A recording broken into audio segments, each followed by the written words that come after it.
Hey, what's up, everybody? Video 44 coming at you with another video. All right, so the score was 134 to 110. The Lakers go down in Cleveland in the early game, and it was 3 hours of really rough basketball. If you're a Laker fan, that was pretty tough. Good news is Bronny made a jumper. Bronny hit a contested jumper in the fourth quarter, and Cleveland's fan base was going loud and rowdy for him more so than they were their own basketball team. So that was pretty much the highlight of the night for the Lakers. Was Bronny hit a jumper, got some minutes, hit his first official basketball NBA score in Cleveland. So that's a big deal, man. Congratulations to the young fella. The Cleveland Cavaliers have to be given credit. I got on here and said they hadn't played anybody, and they were on a 4-game winning streak, but really ain't played anybody. And after tonight, they still ain't played nobody. The Lakers were a shell of themselves tonight. We played some of the worst basketball I think this unit is capable of playing. I really believe that. Austin Reeves had a pretty bad night. I don't think we saw him much in the second half because of the he had a situation where he collided knees with a player, and the knee went actually into his calf, kind of in a weird little play. So I think we kind of set him after that. I think AD was also ailing with some type of hip injury, even though he walked away with about 21 points, I think like 13 rebounds or something like that. Not a typical AD scoring night.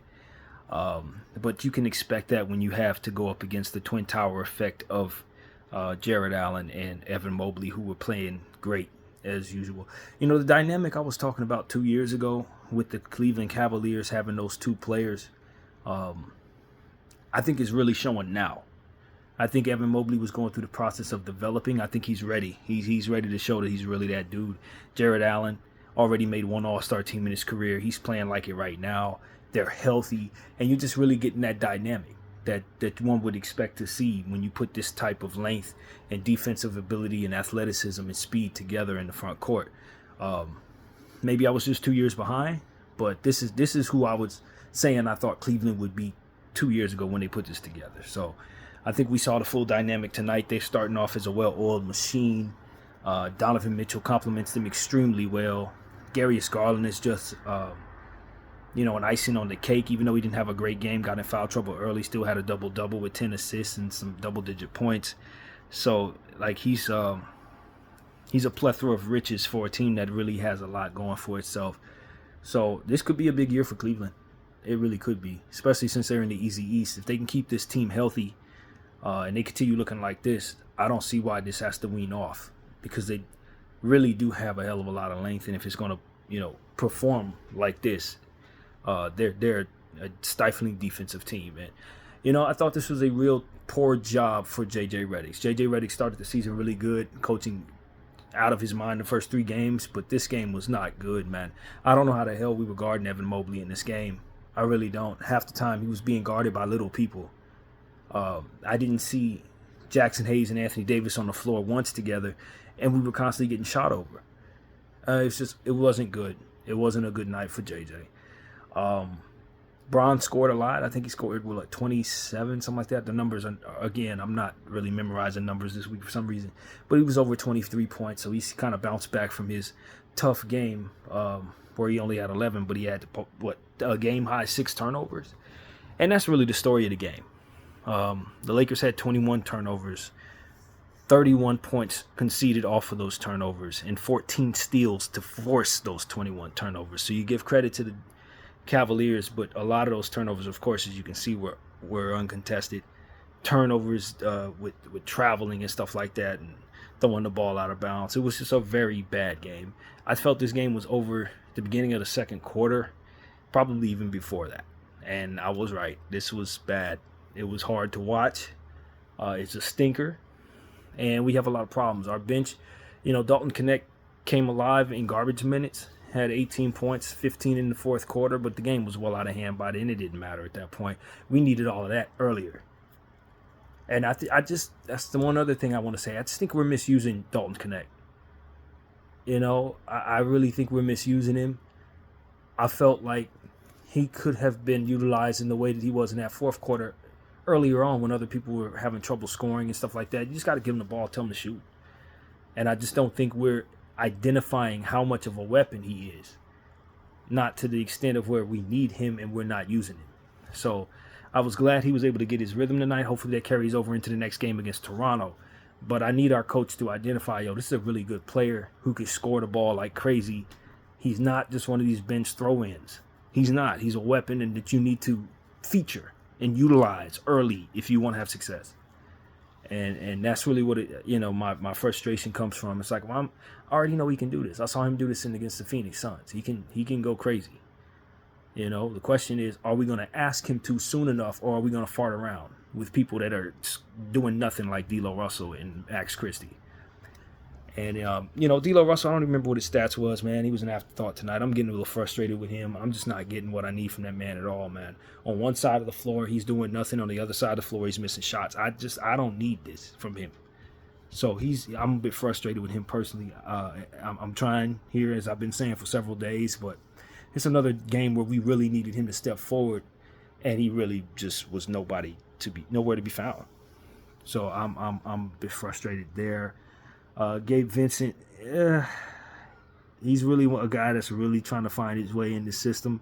A lot of times Gabe Vincent just launches shots. He's just like, where the hell did that come from? He shoots the most random shots at the most random times. I'm really not a fan of his shot selection in any way. I'm just not feeling none of that. What else, man? Rui Hachimura kind of had a quiet game, even though he was pretty efficient. But I felt like he took maybe a step or two back in this one. But a lot of that had to do with the length of those two players just making life real hard for him at that 4 spot. He tried to attack him. I didn't think he played the smartest game tonight. I really didn't. But he was attacking early on and kind of getting in there to score the ball in some key areas. So I thought he was fair. Not a great Rui game, but not a horrible one. We just need to kind of use our thinking cap when you're going up against a shot blocker like Jarrett Allen. The last thing you need to be doing is going up off of 1 foot with an arm cocked back like he's actually going to let you do that. I mean, he's known for blocking people at the Summit. So to attempt something against him like that, it's just stupid, bro. It ain't deeper than that. So yeah, man, that's my attitude right now. As you can clearly see, I'm perturbed. I really hated watching that game. All 3 hours of it were garbage. Got to give credit to the Cavaliers for stifling us with great defense. Donovan Mitchell, Dean Wade, Ty Jerome, Caris LeVert, they all shined tonight. Caris LeVert came in that third quarter and just erased any chance of us coming back. I mean, I just thought he was really magnificent in that third quarter, in great shape. He's healthy, and when he's healthy, he's damn near an all-star. So furthermore, plethora of riches for a Cleveland Cavaliers team that really has a lot of talent. And that's been my issue with the Cavaliers in the past, is I just felt like they were a very shallow team, even though they had that fantastic starting lineup. But that's just not the dynamic this year. They're getting much more out of their bench unit. They have more talent back there, and they look like they're ready to really do something this year. I don't know if they can stay healthy. A lot of these guys have had injury issues consistently, but if they can find a way to stay healthy, they can be a team, a real team that challenges the Boston Celtics and the way the New York Knicks are expected to. So, yeah, I don't know. 5-0. What can I say, man? They're at the top of the entire league right now, and they did it in an impressive fashion, having the Lakers come into their house and just like never let us even get closer than what? I don't think we were closer than 15 at any point in this game. They just stomped us all the way out. All the way out. So, yeah, man, Anthony Davis, like I said, he was a little bit ailing out there, so we couldn't get as much out of him. Plus, going up against some Twin Towers, no chance. Defensively, I thought our whole get down was just backwards. It was absolutely backwards. You cannot possibly be serious about having short players going up against Evan Mobley and Jarrett Allen, bro. You can't just leave Anthony Davis out there and just think you're going to run your regular stuff with Bron and Rui Hachimura playing power forward. I mean, you're not going to match up well with them. Those bigs are in too good a shape to even play with them like that. And that's really what it was. I thought our paint was left open a lot of the time. We got to the line a ridiculous amount of times, and we did shoot it well. So that shows you just how bad we were actually playing when you consider. I think we were like 28 for 33 or something, like somewhere in that range at the free throw line. And I think Cleveland only shot like 7 free throws or something like that. So they fouled us a lot, but if you wouldn't have hit your free throws, you'd have lost this game by like, what, 30 points? Like, you weren't doing much in between the margins, Lakers. Your three-point shooting was terrible. We shot like 21% from the three, under 50% from the field. Like, just terrible offense tonight, terrible defense tonight, terrible basketball play from a team that looked terrible as hell. And that's my attitude, man. I thought, Darvin's team was out there tonight. This looked like a Darvin Ham type game to me. This was some Darvin stuff here, man. I'm gonna be honest with you. And I know we're a little banged up. Austin and AD are banged up. But we didn't get no help from nobody else. The bench was awful for the most part. Just terrible. Absolutely terrible, man. Jackson Hayes did some good things. I like that play that he had where he took it coast to coast, pulled it off the rim, and then dunked the ball on the other end. That was fun to watch. But Max Christie's miserable, man. He has to develop.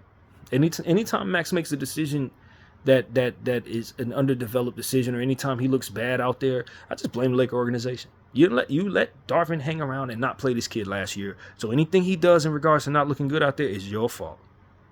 I'm not blaming him. I'm frustrated with him. I'm able to identify he's not playing well. But whose fault is that? The Laker organization for not developing him. And now I want to throw him out there, paid him all this money like he was supposed to understand what the hell to do. He's barely getting his rookie minutes right now because people weren't wise enough to put him out there on the floor sooner.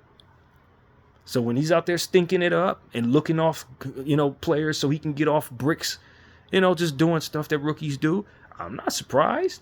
People ain't developing. Of course he's going to look like amateur hour out there. Of course he's going to be doing stuff that ain't going to make no damn sense. Nobody developed it. So, yeah, man, I'm a bit frustrated with the Max Christie experience right now. Max is going to have to play smarter basketball, bro. If Dalton Connect got it going, I don't need you hoisting threes for your damn self. Pass the ball to somebody who's hot.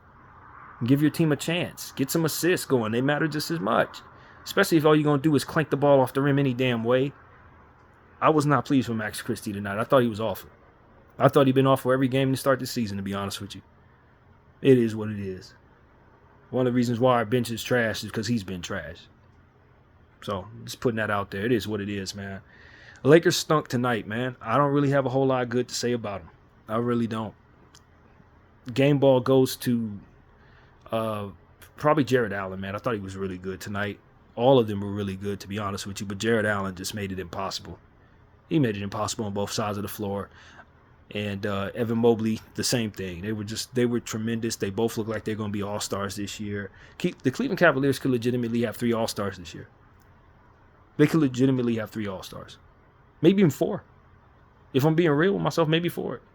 If Garland steps into what he's capable of doing, he's already made an all-star team. Donovan Mitchell going to be there regardless. Evan and Jarrett made a strong case for being all-stars through the first 5 games of their season. So we ran into a buzzsaw tonight, and they made our team look like amateur hour. They really did. They made us look, we were not the better team tonight. We're not constructed better than them. They have a better starting lineup. They got a better bench. They even had better coaching tonight. So that's what I got to say, man. The Cleveland Cavaliers son the Lakers. And the Lakers should be embarrassed and ashamed. I'm ashamed for them. I'm embarrassed for them. So that's what I thought of tonight's game, man. I think J.J. Redick's going to have to really sit down and brainstorm what his defensive thoughts are going to be about how to handle situations like this. Because if this is what you're going to do, you're not going to win these type of games, bro. You're going up against Twin Towers. If you don't put out there something that's going to stay in front of them, they're going to shoot over your guys. They're going to shoot over your little dudes, man. And so that's exactly what I thought tonight. I thought our game plan to defend Cleveland was very poor. Very, very poor. A lot of dribble penetration and kickouts. They kept driving into our paint at will, doing whatever they wanted to do. It was just bad. Really, really horrible. So, yeah, that's about as much as talking as I want to do about this game, man. I don't want to hear another thing about this basketball game. We got to go into Toronto, and we got to play better than this. And if we don't, we're going to have a 3-game losing streak to match our 3-game winning streak to start the season. And I'm telling you, the jury is out on whether or not this is a good team, because at the end of the day, we can't seem to get nothing going on the road. So that's pretty much what I got to say, man. It ain't too many players that I'm pleased with tonight, man. Not on our side. Nah, not too many, bro. BDL 44. I thank you all for watching. Bye.